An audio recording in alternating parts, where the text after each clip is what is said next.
Thank you, Mr. Chairman, and thank you all for joining us and for your service. Just to make sure I understand some of the basics here. So, Director Ratcliffe, you were a member of the Houthi PC small group signal chain, correct? I was. Yeah, and so were the Vice President, the Secretaries of State and Defense, the National Security Advisor, and Ms. Gabard, correct? I believe so. I don't have a list of who was invited to be on. And so was national political reporter Jeffrey Goldberg, correct? I don't know that. In recent weeks, The Atlantic published bombshell reporting about a signal group chat involving senior U.S. national security figures, including the Vice President. The chat allegedly discussed sensitive matters, like potential military actions abroad, particularly involving Yemen, all on an unsecured, encrypted messaging app. Naturally, this triggered alarm bells in Congress. If top brass are casually chatting about national security strikes in a text group, what does that say about how seriously they're treating classified or even controlled unclassified information? This week, the Senate Intelligence Committee called in two major players, Director Gabard and Director Ratcliffe. Their testimony? A masterclass in saying a lot while saying nothing. Let's break it down. No, there were no specific mentions of a target in Yemen. No, we don't recall specific weapon systems. No, we can't say whether any military units were mentioned. And sure, we discussed plans, but that happened outside the chat. So what was in the chat? Gifts? Gabard and Ratcliffe repeatedly insisted that no classified information was exchanged. But here's where things get murky. Yes, you do. I don't know Jeffrey Goldberg, and I've already testified. I don't know whether or how he was added. Okay, well, he was a member of the signal chain, and the discussion included the Vice President's private opinion on the wisdom of proposed U.S. strikes in Yemen, correct?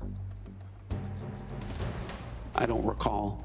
Vance, quote, "I think we are making a mistake. I am not sure the President is aware of how inconsistent this is with his message on Europe right now. There was a strong argument for delaying this a month."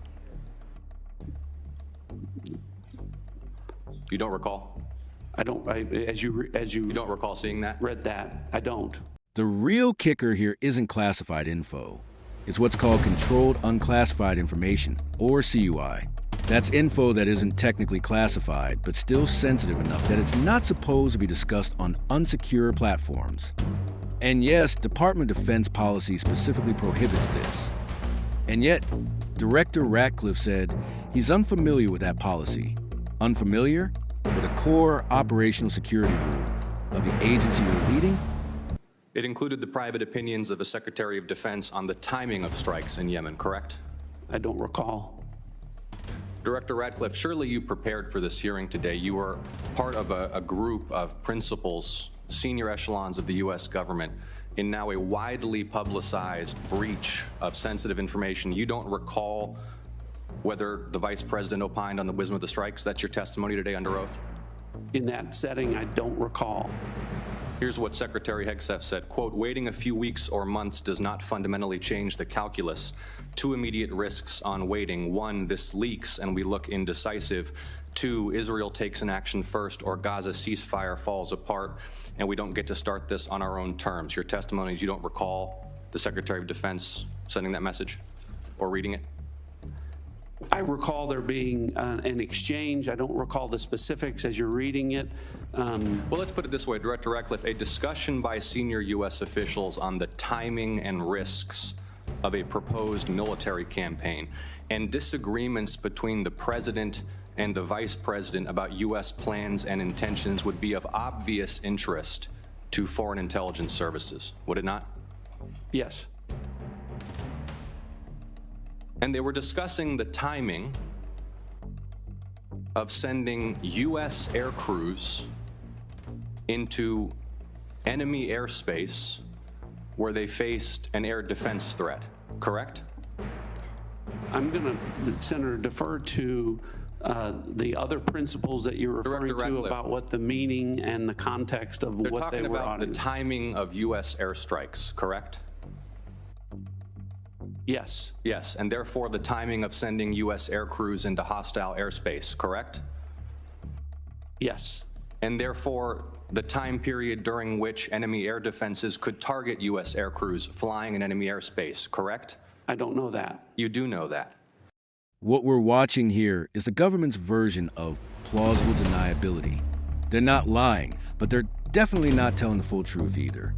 By dancing around terms like classified and CUI and claiming they don't recall what was said, these leaders are avoiding accountability while protecting their reputations and possibly their careers. Because let's be real, when you've got the vice president, senior defense officials, and intel directors chatting about military actions in real time, that's not just friendly banter. That's strategic deliberation.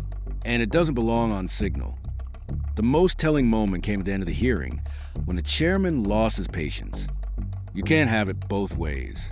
Either it's not classified and you show it to the public, or you admit you made a mistake. And that's the truth. You can't say nothing was wrong, while also saying we can't show you what was said. It's a double standard. And in the post-truth era of politics, it's how accountability dies, buried under vague language, legal gray zones, and memory lapses. Let me ask this question, General Hawk. You lead America's signals intelligence collection.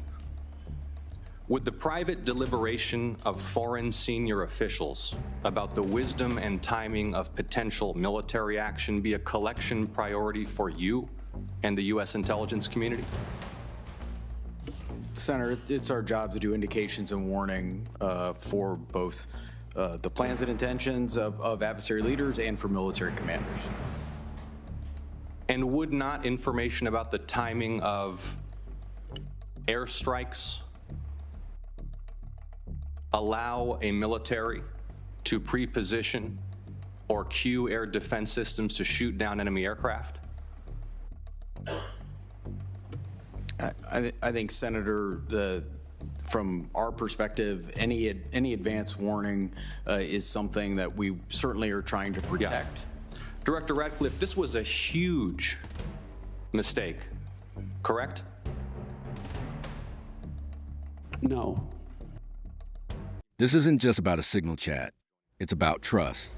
It's about how secure our government really is when handling matters of war and peace. If the leaders tasked with protecting our national security can't follow basic information protocols, what message does that send to our allies or our enemies? It also raises another question. If the Atlantic hadn't exposed this, would we even know it happened?